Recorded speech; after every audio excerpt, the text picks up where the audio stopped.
So hello guys, मेरा नाम अमन है और ये मेरी फ़र्स्ट वीडियो है। और आज बात करेंगे देश में अनएम्प्लॉयमेंट रेट के बारे में, जो इस समय सबसे ज़्यादा है। ये मेरे नहीं, सरकार के आंकड़े हैं। Centre for monitoring Indian economy report ये कह रही है कि देश में इस समय 8% से ज़्यादा बेरोज़गारी दर है। इससे ये समझ में आता है कि युवा एक तरफा नौकरी, सरकारी हो या प्राइवेट हो, इधर से उधर भटक रहे हैं। 3 राज्यों में ही अकेले 1 करोड़ 10 लाख युवा बेरोजगार हैं। ये मेरे नहीं, सरकार के आंकड़े हैं। एमपी में इस समय 30 लाख युवा बेरोजगार है। उत्तर प्रदेश में ये आंकड़ा 40 लाख के आसपास है और बिहार में भी ये आंकड़ा 40 लाख है। तो सोच सकते हैं, अकेले 3 राज्यों में ही 1 करोड़ 10 लाख युवा जब बेरोजगार होगा, तो देश में 28 राज्य हैं और 9 केंद्र प्रदेशित राज्य हैं, उनकी हालात क्या होंगे, इसी से सोच सकते हैं आप।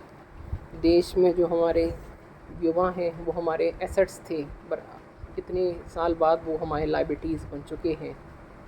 बात करें, बड़े बड़े एग्ज़ाम हो रहे हैं, पर वो सब भर्ती, या तो भर्ती लीक हो जा रही है, या तो एग्ज़ाम लीक हो जा रहा है, या तो सही से हो नहीं पा रहा। बात करें कुछ बड़े एग्ज़ामों की, तो राजस्थान ग्रुप डी जो अभी चल रही है, 53,000 पदों के लिए 25,75,000 आवेदन आए हैं। ये कोई बड़ी भर्ती नहीं है। चपरासी बनने के इच्छुक हैं 53,000 युवा। कोई भी जॉब छोटी या बड़ी नहीं होती, पर यहाँ बात होती है क्वालिफ़िकेशन को लेके। इतनी निम्न छोटी जॉब के लिए 25,75,000 युवा अप्लाई कर रहे हैं, तो ये बहुत अचंभे की बात है राजस्थान सरकार के लिए कि आपके युवा 53,000 युवा केवल और केवल पानी पिलाने के इच्छुक हैं। बात करें रेलवे ग्रुप डी भर्ती, 32,000 पोस्ट के लिए 1 करोड़ 10 लाख आवेदन। इतने तो देश में आईटी सेक्टर में लोग काम नहीं कर रहे, इतने अकेले रेलवे ग्रुप डी ने फॉर्म भर दिए और उसका एग्ज़ाम अब दिसंबर में है। उसकी भी हालात जाने क्या होंगे पता नहीं। यूपीएसआई भर्ती एग्ज़ाम, 4,543 पोस्ट के लिए 16 लाख आवेदन। एमपी पुलिस 7,500 पोस्ट के लिए, इसमें से भी आराम से 10 लाख आवेदन आ जाएंगे। आरआरबी एनटीपीसी 11,000 पोस्टों के लिए 1,21,68,000 फॉर्म डले हैं। ये सब तक सबसे बड़ी भर्ती है। सोच सकते हैं, 11,000 पोस्टों के लिए 1 करोड़ आवेदन, और सरकार कहती है हमने बहुत लोगों को रोज़गार दिया है। इस सरकार में 70 पेपर लीक हो चुके हैं। मैं खुद एक बेरोज़गार हूँ, तो बेरोज़गारों की जो तकलीफ़ है वो अच्छे तरीके से समझ सकता हूँ। 70 पेपर लीक हो चुके हैं और 1 करोड़ युवा अपने भविष्य को दांव पे लगा चुका है। बात करें 2014 से 2022 के बीच, minister of communication Jitendra Singh ने जवाब दिया है कि 22 करोड़ लोगों ने सरकारी नौकरी के लिए फॉर्म भरे और केवल 7 लाख लोगों को इस दौरान नौकरी मिल सकी। सोच सकते हैं, 22 करोड़ आवेदन और केवल 7 लाख जॉब्स, क्या विरोधाभास है मेरे देश का। इतने ज़्यादा लोग अप्लाई कर रहे हैं और केवल 7 लाख लोगों को नौकरी मिल सकी। इन राज्यों की हालत थोड़ी ज़्यादा ख़राब है मेरे हिसाब से, और सरकार के हिसाब से भी। यूपी हो, एमपी हो, राजस्थान हो, बिहार हो, झारखंड हो, उड़ीसा हो, छत्तीसगढ़ हो और वेस्ट बंगाल हो, सबसे बुरी स्थिति इन राज्यों की रही है, क्योंकि यहाँ रोज़गार कभी कभार ही दिखाई देते हैं।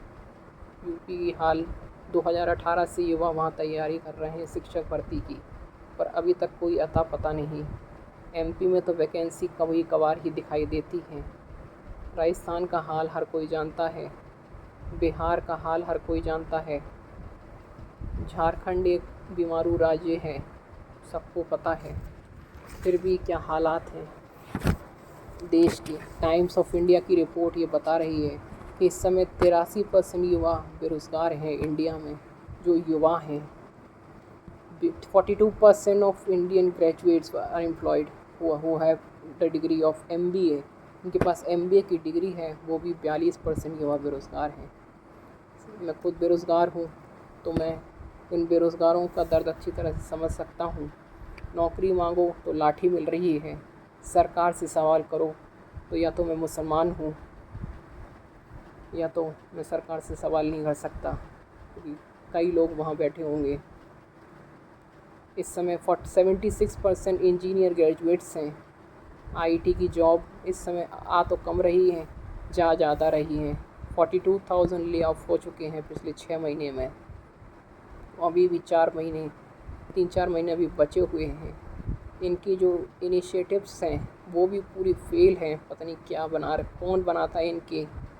पीएम इंटर्नशिप योजना वो भी पूरी तरह से फेल हो चुकी है। मुद्रा योजना में जो लोन मिल रहा है, कहाँ मिल रहा है वो लोन, वो भी नहीं पता कुछ। रोज़गार के नाम पर ये सरकार पूरी तरह से फेल है। हर साल 2 करोड़ रोज़गार देने का वादा किया गया था, मतलब 11 साल में 22 करोड़ रोज़गार। 22 करोड़ तो छोड़िए, 20 लाख भी सरकारी भर्ती सही से नहीं निकली। ये हालात हैं मेरे देश के। सरकार से सवाल कर नहीं सकते, वरना एसएससी का हाल हर कोई जानता है। एडुकेटी जो वो करा रही है एग्ज़ाम, वो मध्य प्रदेश से ही है। कैसे पटवारी भर्ती परीक्षा लीक हुई और 20-20 लाख में पटवारी भर्ती का एग्ज़ाम वो हुआ, हर कोई जानता है। ये वही एडुकेटी है जो एसएससी करा रही है। पता नहीं क्या होगा देश का। सरकारी नौकरी अब एक दूर की पौड़ी लगने लगी है। बस इतना ही कहूँगा। So please like, comment and subscribe my channel.